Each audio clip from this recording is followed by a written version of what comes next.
Why can't people understand I have to take care of myself? But it's not that they don't understand, it's that I'm not communicating that. And there he goes.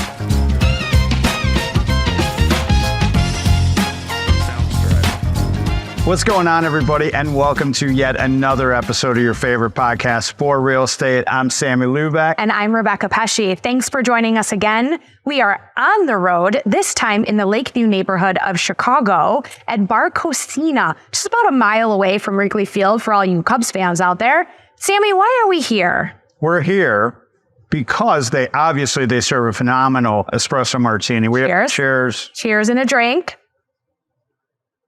Barcocina makes a mean espresso martini. They call it a cold brewtini here. Also, they put a modern Mexican flair on classic dishes. They have an amazing bottomless brunch on the weekends. And my personal favorite is the churro waffle. I mean, it's sweet enough, and you know I love my sweets. And for lunch and appetizers, one of my favorites, they have a chicken parm quesadilla that fills me up. Well, I'm just here for the bottomless brunch. Okay. That's it. Why is that not surprising? Bottomless anything. I'm here for it. So Barcocina has two locations in the city. Here we are in Lakeview. They also have one in Westtown. Very popular. This place fills up. Great place to hang before, after a Cubs game, or really any weekends or weeknight. Right. And shout out to Manny for making our amazing espresso martinis. You know, you can get them here too with tequila, keeping in line with that modern Mexican flair. We happen to like ours with vodka, but a little tequila goes a long way. That's how we roll. So, Rebecca, what are we talking about this episode? This episode, we're talking about how to stay healthy in real estate. We're going to go over a couple of points with challenges and advice, and we're also going to hear from Dina Lissner, Vice President and Designated Managing Broker of Baird Warner in Highland Park. She's going to offer her insights and tips and tricks on how she stays healthy in real estate. But first, let's talk about some of those challenges that are unique to real estate. Yeah, we got lots. I mean, this is a very stressful job, and we know that there are so many stressful jobs out there, but naturally, you know, we're real estate experts. We're going to talk about things that pertain to our profession and maybe a little bit more unique to the real estate industry. Right. The first being the biggest stressor I think we find, and most agents find, is that this is a commission-based job. So if you're used to that steady paycheck every other Friday in your bank account, this is going to be a real big change for you. And you can do it. We have, lots of people do. We know you can. Just expect that when you get into this business, you'll put in a lot of money, a lot of time before you see a payout. And that payout is not guaranteed. And in previous episodes, we've talked about similar things as far as how once you get into this job, or in this industry, you may go several months before you get any money in commission. So you need to be able to be prepared for that. That is a very stressful thing if you don't have money coming in to pay the bills, especially if you are not like in a dual income marriage or partnership. Having money come in to pay the bills naturally is critical. Right. And I think another challenge to that is when those commissions do start coming in, and then not planning for the rainy day, not planning for the lulls in the business for when maybe you don't have something coming in. So you have to have a little bit of financial finesse to make sure that you are managing your money appropriately and that that's not adding stress to your ability to do this job. Yeah, so that's going to impact your financial health, your mental health, and of course, that can translate to your physical health as well. Yeah. And I think another one of the biggest stressors that we have in addition to that is there's really no defined workday for us. No. Right? It's not a 9 to 5. It's not even a 8 to 7.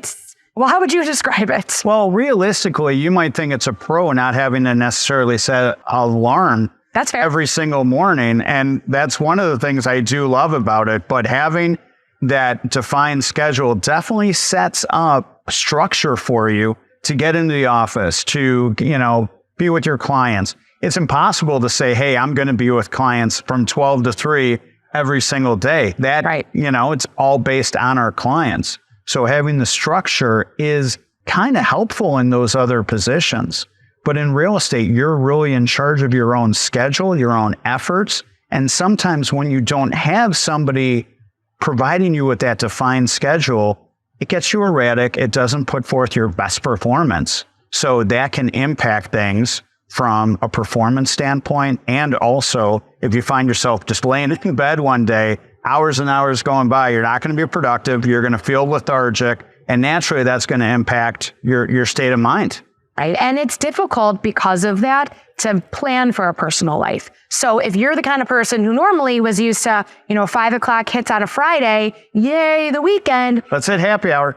Right. Well, you might be able to hit happy hour, but you might be working the next day. I mean, this often becomes a 7-day-a-week job and not 8 hours a day every day. But you're absolutely, with any luck at all, going to be doing a little bit of work every single day, some days more than others. So it can be hard to plan for that personal life because you could get a showing, request, your buyers are in town, they want to see something that just came on the market.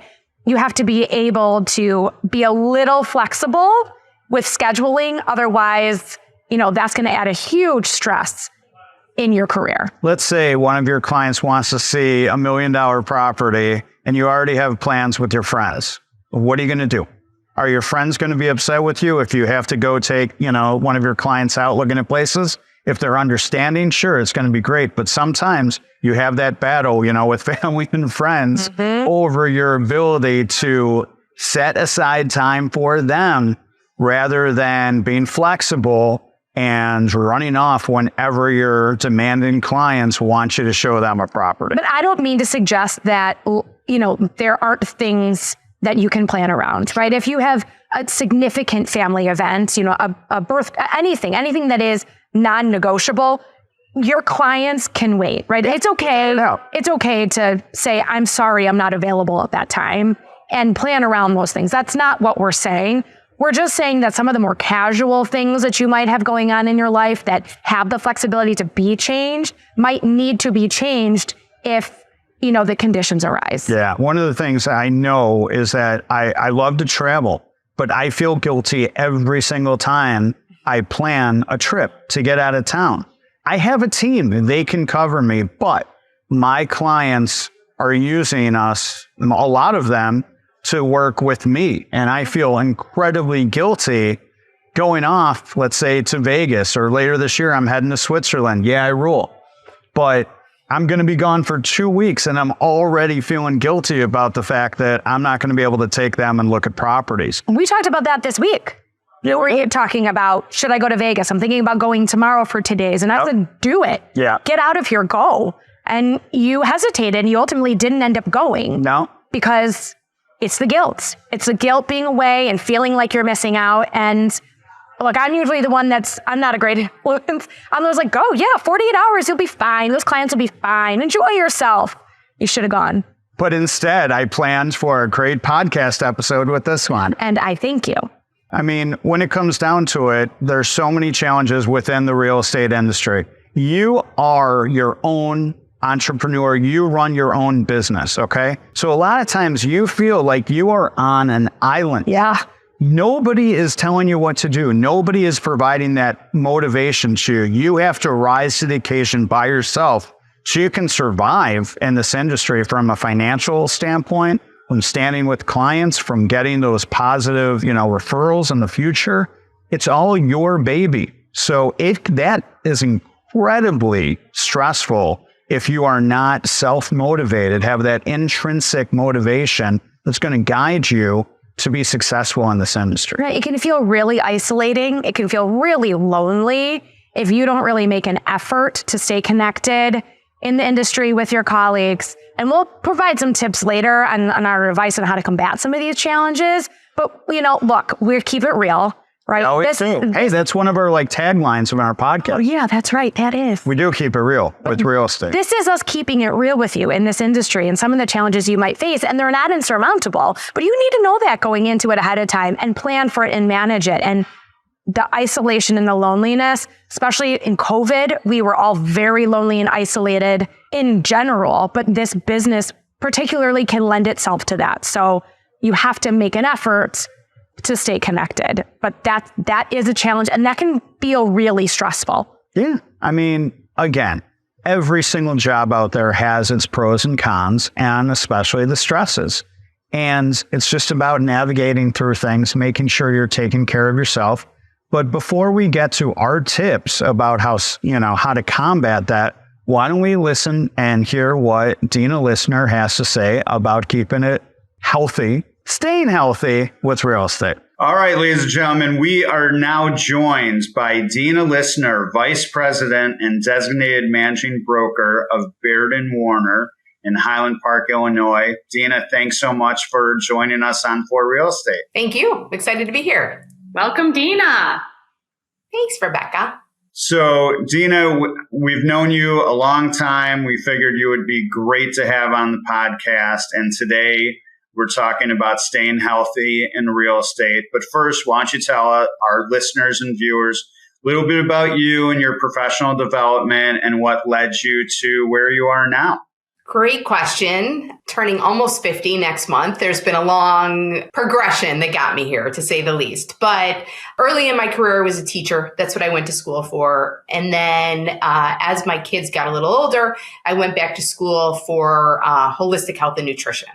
So that was something that was always very important to me. As time went on, I was looking for something that was a little bit more of a full-time profession. So I got into real estate, essentially. I had bought and sold multiple houses myself. So it only seemed natural that I would be an agent because I loved the process. And of course, going into houses, right? Who doesn't love that? So I became an agent, worked for several years as an agent when the opportunity to take over as managing broker of the Baird Warner Highland Park office presented itself. And I ultimately decided that that was a great way to bring in my coaching, teaching background along with my real estate. So that's where I got to be in this place. And now I'm working to incorporate some of the holistic health as well. Very cool. Yeah, I don't know if we ever talked about our education past because we both were teachers. So we'll have to talk about that another time. But, when it comes down to it, with your whole holistic background, when it comes down to it, you are an expert, I would say, then about trying to stay healthy within real estate. And what does that really mean to you? It means a lot. And hence the holistic part of it, right? I mean, it's one thing to stay healthy, eat, your vegetables and meats and clean eating and fruits, et cetera, et cetera. But what's that? I'm not familiar with eating fruits and vegetables. Right. So there's that. I guess, what, if you could stick with carnivore, I guess you'd probably be okay without the fruits and vegetables. But you'd have to be willing to give up all the other junk too. So, and then in addition to that, real estate, I found myself going from holistic health into the McDonald's drive-through when I became an agent. It just happened, right? You're so stressed, you're so busy, you don't have time to think about food. If you don't plan, the day just sort of takes you. And so I had to slip into kind of an unhealthy place before I could see it from what's the expression, the 30,000 foot view. I had to sort of be in it to understand where the pitfalls are. So to me, in addition to the food, it's also about your mental health as well. I mean, it's a big stressor. And if you let it as an agent, it can overtake you. So that's something that's important to me, is helping people to gain back a little bit of their life. All right. So next we want to know, how do you stay healthy within the industry, as stressful as it is, dealing with not only, your agents, but also their clients, everybody relying on you, your support staff, everybody else in the industry, as well as corporate? It's a great question. It's always a work in progress, right? Nothing is perfect. So I literally every day at noon make sure, whether I actually meditate or not, I schedule meditate into my calendar at noon. It's a forced hour that nobody can, because I have, a way that people can schedule time with me. So it's a forced hour that I give myself to have nothing on the calendar. It's marked as busy. So like I said, even if it's just taking one deep breath, or if it's going for a walk, walking around town here, or even if I don't have time to get in my car, drive down to the lake, just take a minute to compose myself. That's important to me. I love to be outside. So for me, funny enough, my favorite time to be outside is at night. I like to take my dogs every night before I go to bed. We go on a 2-mile walk. I like to be outside and I don't listen to my headphones. I don't talk on the phone. I literally just walk around my neighborhood. Sometimes there's an owl. I'll try to find the owl wherever it is. I just will keep myself in a grounded space for at least an hour before I go to bed. So that way I can wake up in a clear headspace the next day. So those are really important things to me. I meal prep on Sunday. Or generally, again, not always, I try to meal prep on Sunday. So I know that my meals throughout the week are covered and I don't have to think about going through the drive-through because I have something here. You've mentioned to me before that you also have a home pretty close to Lake Michigan. So I have to imagine that at least on the weekends and after work, when it's nice enough outside in the Chicagoland area, it's pretty, that's got to help your mental health and your meditation, your just ability to be outside and take that, fresh oxygen in. Yes, absolutely. And it's 1 hour. So it's relatively easy to get to. It's just a very comfortable place. It's a small home. So I don't feel like it's overwhelming to maintain. And having lived in a very large home, I now appreciate the benefits of owning a smaller home with less to pick up around and clean up after and change sheets and da-da-da-da-da. So it's having a smaller footprint is also a weight off my mind. I love hearing you say how you take this hour every day and you mark it off. I try to imagine myself doing the same thing. And I feel like I would have incredible guilt around allowing myself to have that hour. Do you ever feel that way? How do you manage that? Definitely, I do. If my phone's blowing up and I feel like I'm ignoring people, that's a stressor, right? That causes me additional stress. However, I find sometimes I notice I have this tremendous tension in my chest and I think, well, if I don't do something about this, no one's going to be able to get a hold of me for anything, right? I mean, it's the truth. If you don't take the time to take care of yourself now, you will have to take the time to take care of yourself when you're sick. There's no way around it. That's a very fair point and a great perspective. I guess I always think about how taking that time for me, whatever that looks like, I always feel guilty about that. And I don't know if that's, like a female thing, no offense, Sammy, or if that's a mom thing. I don't know, but I love that idea. I would love to be able to do that. Maybe not at noon, maybe, whatever works in my schedule, but you're right. I just have to change my mindset and just let that be okay. And it is okay. And your kids, your clients, everybody will be, if you're happier, the truth is everybody's happier. And so when we're running, I'm the same way, Rebecca, right? I mean, it is a mom and a female thing, I think. I mean, it's just in our genes, it's in ourselves, it's in our way of being that we need to be there for other people. But the truth is that we've all seen people that have sadly gotten sick, and are not in a great place. And so we know that our kids are going to be okay, even if it's a half hour that you're giving yourself, everyone's going to be okay. That's the thing I've learned in my 50 years is if I don't attend to something right now, I may want to, it may be on my mind. I may stress myself out about, I need to call Sammy back. But the truth is that, Sammy's going to be okay, right? Sammy, if I don't call you back. And it's the same thing with my kids. I mean, now my kids are older, so I have a very different perspective of, again, my perspective is hindsight, but there were definitely times where I had to shut it down. Yeah. And to be clear, like no one else would care that I wasn't available for that 30 minutes or that 60 minutes, right? It's not that anybody would be like, well, how come you weren't available? It's me feeling like I know I'm unavailable and making myself unavailable. And that I feel guilt about wanting to do that for me. I completely understand. And the truth is you always have to remember that if you don't take care of yourself, nobody else is going to. It's true. And that's like a hard reality. But it's something I realized. I always thought, why can't people understand I have to take care of myself? But it's not that they don't understand. It's that I'm not communicating that. And there he goes. Yeah.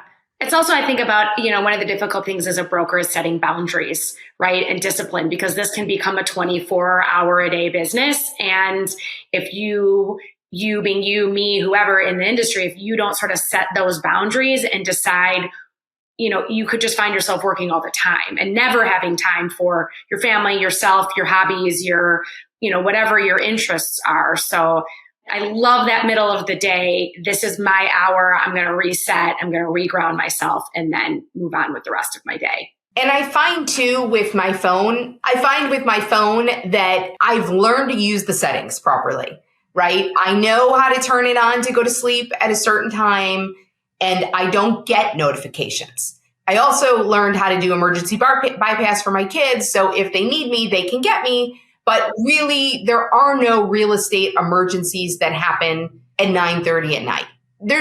Nothing can be done at 9:30. Nobody's available. So there are things that are pressing and stressful that can happen at 9:30, right? A letter can come through where you're like, oh my gosh. But the reality is nothing can be dealt with till the next day anyway. So it's okay to shut it down at a certain hour. I think it's so important, like you say nothing can be done, but, our clients naturally, when they're thinking about stuff, doesn't matter when they are, until you set those boundaries, they're going to reach out and they're going to want to see if they can get an answer from you at 9:30 at night sometimes. And it's unfortunate, but some people are just that needy and don't have unfortunately, and Rebecca and I have said this before, we love all of our clients, but sometimes they absolutely need to be told like, hey, I'll get back to you in the morning. Some of that's our fault though. I mean, when we're doing the communicating at 9:30 at night, we're teaching them that that's okay. So, it's either got to be all the time, these boundaries and consistent. So people aren't like, nope, she'll talk to me in the morning, or we have to expect that they're going to reach out to us if we're communicating to them sometimes at that hour. And I think too, expressing that, with everybody, they have the same boundaries themselves, right? We may message our clients at a time that's not ideal for them as well. So what I always found is if I explain to people, and this is the truth, I go to bed early because I like to be up early. Like that's my thing. I go to bed early and I get up early. I won't text you when I wake up in the morning at 5, but I am up early. And so it lets them know that these are my hours. And generally speaking, even if somebody, set an appointment with someone else or, one of those situations where you're not available at 9:45 when they want to see a house the next day, everything can kind of be undone, right? At that point between, let's say 9:30 and 8 a.m. I think it's fair to claim that time for yourself. So with all the stress that we're dealing with, these days from so many different angles, what advice would you give to buyers and sellers and then newer agents for trying to stay healthy in this market? Well, the first thing is communication. It is so important as an agent to communicate with your clients. They don't know the process like we know the process. So a lot of their angst comes from just simply not understanding the process. And I've seen it happen, and I've done it myself with my clients where I haven't always been crystal clear with what to expect. So they don't really understand who does the appraisal, who orders the appraisal, who does the inspection, who gets the inspection report. I mean, it's imperative to explain everything and at the beginning and then as you go along, and that will reduce anxiety for both the agent and the client. And for, clients, if you're not sure of something, don't panic. More than likely your agent has seen this situation happen several times, and they know how to handle it and they know how to get through it. So you're working with a professional. You have to trust that that person does know what they're doing and that things will be okay. There are situations where things aren't okay, and that's okay too. Because I think Rebecca and Sammy, you can both agree with me that generally when somebody, God forbid, loses a house that they were excited about, a better house comes along for that person. It's just the way that it is. So it's hard to believe in the moment. It's hard to think in anything in life like, oh, this was, meant to be, something better came of it, or something, I learned something from this. I've had some, tragedy in my life, but I always try to look at what I've learned from it. So there's always something there for a client. If they can, as a buyer or seller, if you can keep that in mind. Just like I take my hour during the day, yes, buying a house is a huge deal. Yes, moving is a massive deal, but you have to take time to take care of yourself too. And if that means block off 5 to 6 p.m., 6 to 7 p.m., sometime in the evening, even if you're packing or you're rushing, I wish I could remember who said it, but there is an old sort of adage that says, if you don't have time to meditate for 5 minutes a day, then you need to make sure you find 15 minutes a day to meditate.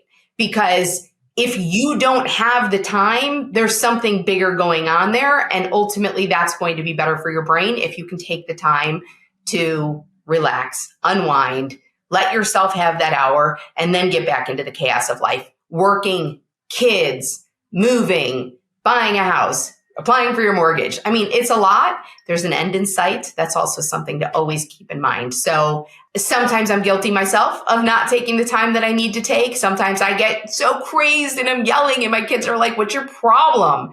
But without saying I say, you know what? I need a moment, regroup, pull myself together.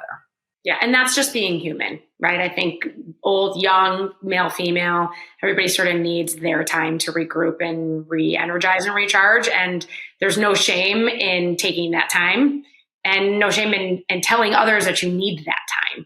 You'll be a better you when you return. Right. And taking care of yourself, making sure that your body is taken care of, stretching, exercising, going for a walk, moving your body, counting your steps, trying to make sure you get your 10,000 steps a day. I was surprised when I really started looking at that I was around 3,800 when I took this job and I wasn't getting my 10,000 a day. There's really something to be said for going on that walk. And I know, Sammy, you're a walker. So I've seen that. I don't know, Rebecca, I'm guessing you're probably a walker too, but it's important to get your steps in. Very cool. All right. Lastly, obviously a big part of our podcast here at For Real Estate, Rebecca and I have a mutual love of espresso martinis. And when we celebrate a big win, you can often find us at some local establishment cheersing with espresso martinis. So we'll ask you, let's say you have something super big to celebrate professionally. Let's say, your office has hit a goal. You're just really happy with, certain agents in your office, doing something special. What are you doing to celebrate a big win? It's a very good question and probably not enough. To me, I know it seems so silly, but that walk to me is like a celebration every day. When I can go either with my significant other or I take one of my dogs. One of my dogs is older. If I can get myself to twice a day, once to the park to let them run around and another time at night, to me, that's like my happy place. That is truly like a big celebration to me. So I guess in a way I celebrate every day. Ooh, I love that. Yeah. Even keel. Love it. Celebrate those, small moments and those small wins.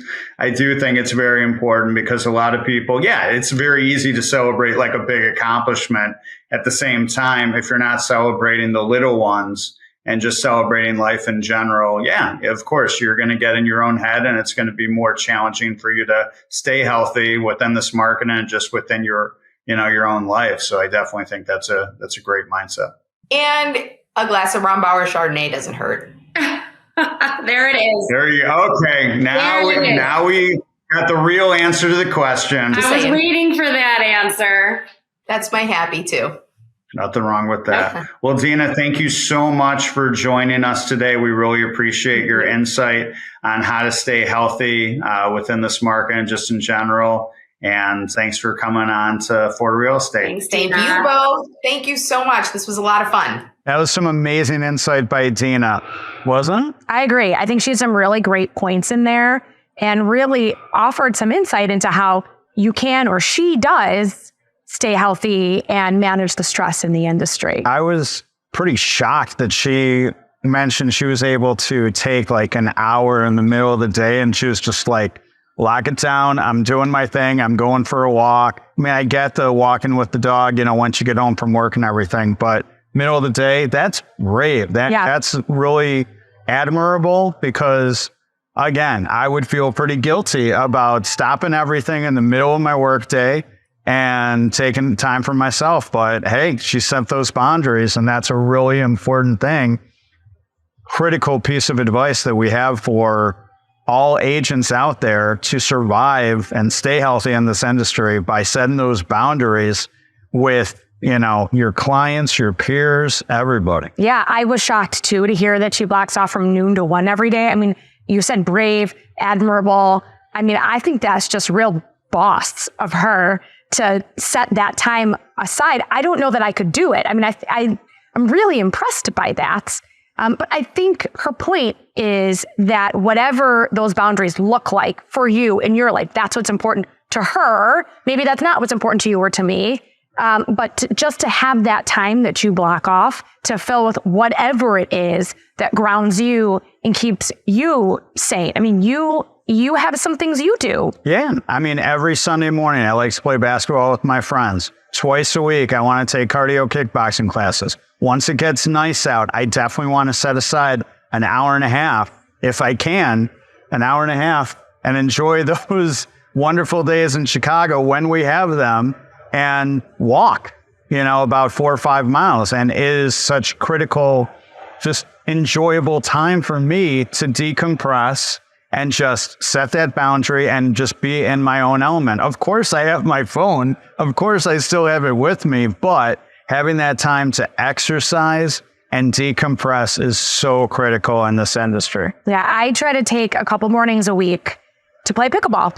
I really enjoy it. I have a great time. I know this maybe isn't quite such the break, but I play with the people from my office. So we're not talking real estate on the court or anything. But they're your friends as well. And we have a great time. And one of the things that I started doing recently was I take off my Apple Watch. So before, I used to have it on because what if somebody called? What if somebody texted? I could be available. And I said, you know what? No, this is going to be a boundary I set. I'm going to go out on that court and I'm just going to play. And I'm not going to have my watch on because I want to be present. And I want to enjoy that hour that I have. And phone calls or text messages can wait. I'm not in the middle of the day, though I could. But if I play from 8 to 9 in the morning a couple days a week, those calls can wait till 9:01. Nothing imperative. 9:04. Maybe 9:04 by the time I get to my car. Rebel. But the point is that that's how you carve out some space for yourself. And those are things that I've deemed a priority for me amongst, other things. And those can be non-negotiable, and that's okay. One of the other things we talked about before we listened to Dina was talking about how it's kind of a nomadic industry, how you are on your own. You are in kind of an island where if you're working on your business, you are isolated sometimes other than the times when you're with clients. So I think it's really important. One thing you can do is make sure you get into the office. You are surrounded by the other agents. You have those interactions. It could be talking about work. It could be talking about whatever, but you're there surrounded by people having that interaction, which is going to get your juices flowing, get you in a good mood. As long as those people in your office are people you want to be around, it still does motivate you to be more engaged in your business. Just having people around and knowing what they're doing to get more business, it really is it just gets your juices flowing. Right. I mean, look, you and I wouldn't be here if you and I hadn't gone to the office, happened to be there at the same time. We were working on sort of common area computers at the time. And had I not gone to the office to do that work and had you not gone into the office to do that work, this never would have happened. But my point is that we could have very easily been doing that work at home on our laptops by ourselves, and we didn't. We each went into the office, and these are the kinds of things that come out of it because you're connecting with the other brokers and you're staying engaged and it's motivating and juices flow and ideas happen. But make fun of me saying juices flow? No, never. But totally things happen when you're in the office. Deals happen, frankly. You're talking to somebody, so they're like, what are you working on? I'm about to make this listing active. Or really, what is it? I might have a client for it. Those kinds of conversations happen. So not only is it good for your de-stressing, it's good for your business. Yeah. Go in the office. Just good for your energy level. Yeah. Without a doubt. What else we got? Well, I also think that it's really important sometimes to just anticipate needs. Before the situation happens, think about the plan A and the plan B and the plan C. If you can anticipate that, it's a lot less stressful because you've already sort of mentally, run through the plan. And if something goes astray, not only do you save face in front of your clients, A+, but you've sort of eliminated the stress because you've already thought about what would I do in this situation. Without a doubt. When it comes down to it, our clients, some of my clients are incredibly demanding. As we always say, we love our clients. I love my clients. Love. At the same time, looking back at last year, like we did in our previous episode, crazy year. There were deals falling through left and right.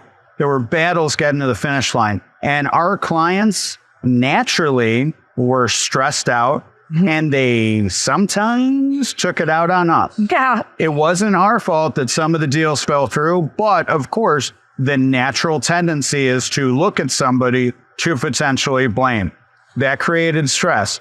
The key is in preparing your clients for the worst so they can deal with it if that happens. Preach. And always hope for the best. If you prepare them for the worst ahead of time, when things happen, it's just going to add to more conversation with you and be like, you know what? You did mention that.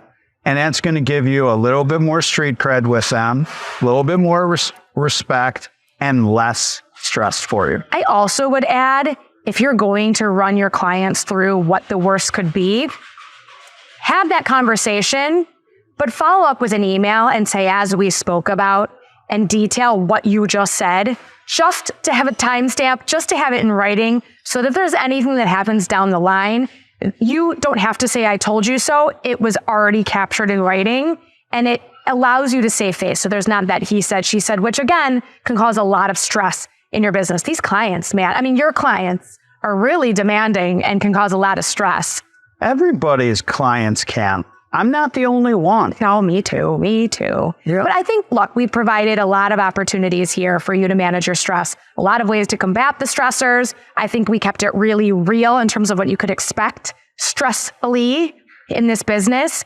And, the rest of it is up to you. Without a doubt. All right. So have to share, if you are listening to our podcast on platforms like Apple and Spotify, please go ahead and follow, rate, review, all that stuff. But if you are listening, you are missing out on seeing us.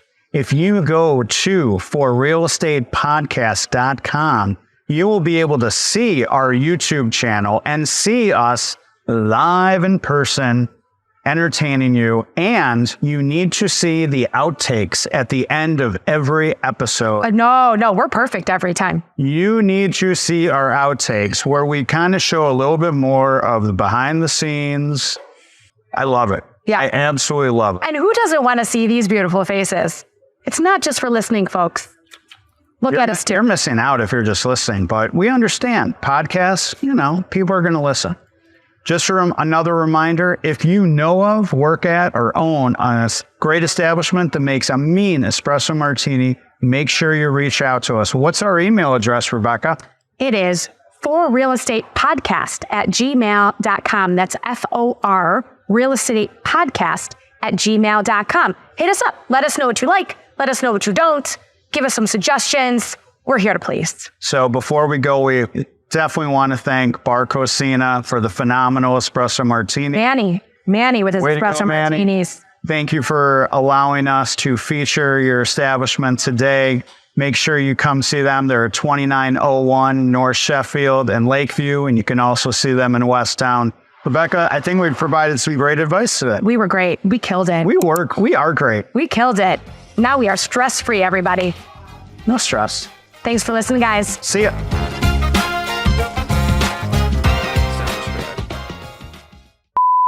Showtime. Nice job. Oh, I'm like limbo. Hello, can you go? Can you do a limbo contest while carrying a No, hell no. espresso martini? No, hell no. I wouldn't risk it. Okay, feeling a little rusty, but you ready? And you're ready. On your marks. Set. Now I should go? She's got Spilkies. We'll get over it. All right. Okay. Ready? Ready. What's going on?